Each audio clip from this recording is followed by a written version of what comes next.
absolutely last video for a while, but please help me pass this on.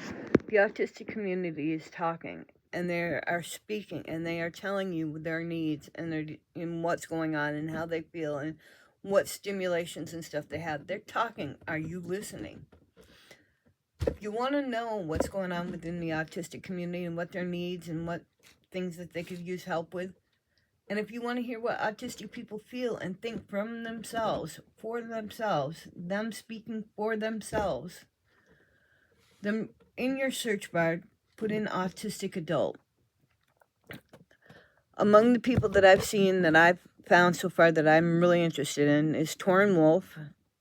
He's a young man who's about 17. He's on the spectrum. He's on there with his mother, who's also on the spectrum. Very interesting, very unique individuals. I love Toren's sense of style, and the relationship between him and his mother is just amazing. And they talk about their different social needs and their different environmental, and basically they're a wonderful source of information.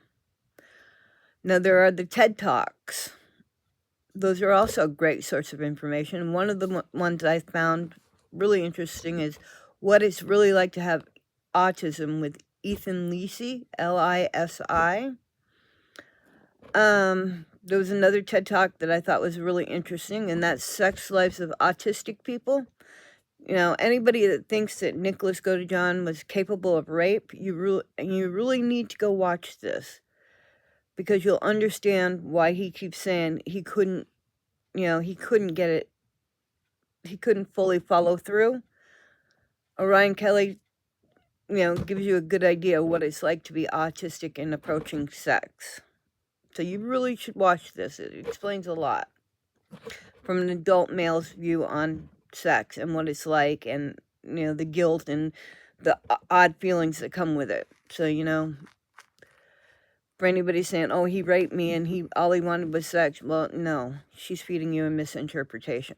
There's also a beautiful young woman named Katelynn Parker, Katelynn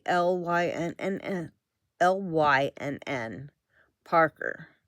She's a young woman. She wrote a book. She is a therapist, and she's also on the spectrum. Now, I don't know if people know, but when I got my son diagnosed on the spectrum, it was like 1 in 1,000. Now it's like, last I knew, it was 1 in 33, and it may be even greater than that now. Autism is on the rise.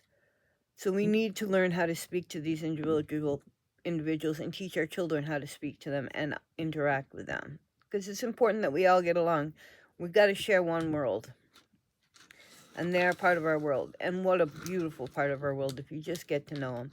So please, if you've taken your time to educate yourself with the Gypsy Rose case and all of that, please take your time to educate yourself for the other side.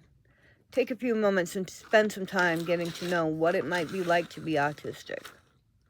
And really understand when us autistic parents say, we don't see how Nick could have done this by himself, how we don't see how Nick could have been in the room, or how Nick could have raped, or how Nick could have done this, or Nick could have done that.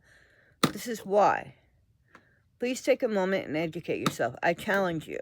I challenge all of Gypsy Rose's people to take some time, few hours. I mean, they've already spent hundreds of hours devoted to laying down the path, the golden path for Gypsy Rose. Now, why don't you take an hour or two understanding what it's like for an individual on the autism spectrum? Lord forbid you ever have children or grandchildren that are on the spectrum.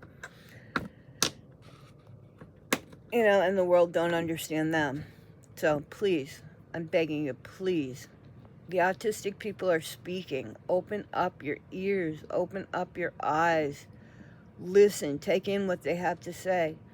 There's a lot of valuable information there, and they are such wonderful individuals with such kind hearts and pure spirits. Please, please, please, take a moment to listen to what they have to say. They're talking. They have a voice. Listen to them. Let their voice be heard. Share their voice. Thank you. And like I said, this is the last video I'll probably be doing for several months, but I couldn't let it go. And that's why my husband has to take the computer away, because I can't let it go and I'll end up in a seizure. But I got to do what I got to do and stand up for what I feel is right.